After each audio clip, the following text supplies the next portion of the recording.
And Well, if you enjoyed this let me yeah, hold on real quick before we go a little bit further, because there's this it's really important. I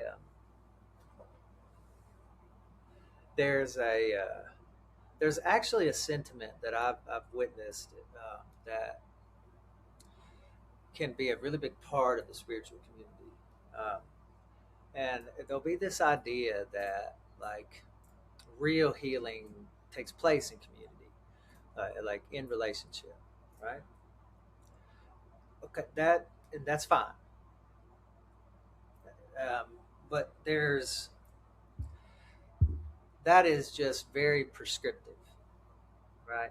So, like I said, at all times, every one of us is in a relationship with everything. At all times, every blade of grass, every everything. We don't know that.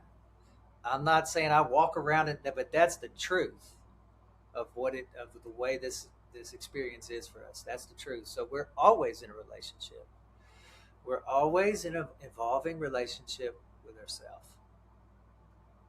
That's the reality here. There are many beings that are wide awake, hearts open, emanating love and unconditional love for everything that they're around, right? But they also might live alone in a cottage or with just their partner, and they just might garden all the time. They're not inspired to go and get involved in a ton of human. That's okay. The fact that they're connected to everything, we all are. If we work on that agitation, we're doing it for everybody. That's the way it works. And so it's not exactly true that it just all that healing and what emerges in that process always leads to being inspired to going and working with people. It may not include that.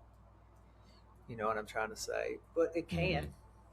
The fact that as you move through life and there's not an orientation towards taking approval, taking attention, taking right, and that you're full, your cup runneth over. Everywhere you go, you're comfortable, you feel good. You see what I mean? Mm-hmm. Um, that's affecting everywhere you go. It's affecting everything at all times. It just appears to us that we're isolated, disconnected. You know, so working on this in our interiority, you could say, is beneficial for everybody. So you're sharing it without Yeah, yeah, consciously sharing it. yeah. That's so you still Naturally are sharing it. serving. Yeah, you still Yeah, are of service. You're still doing your part. You may not do yeah, it by writing a book or a podcast. I understand the yeah, point, but yeah, you're yeah, yeah, still yeah, being of service to others. yeah, And I think you know and feel that. yeah. Amen. And instead of Because just you're being more at home, patient. yeah, instead of You're being at more home gardening all present, the time, and whenever you patient. go out, yeah, you're an asshole. You're not.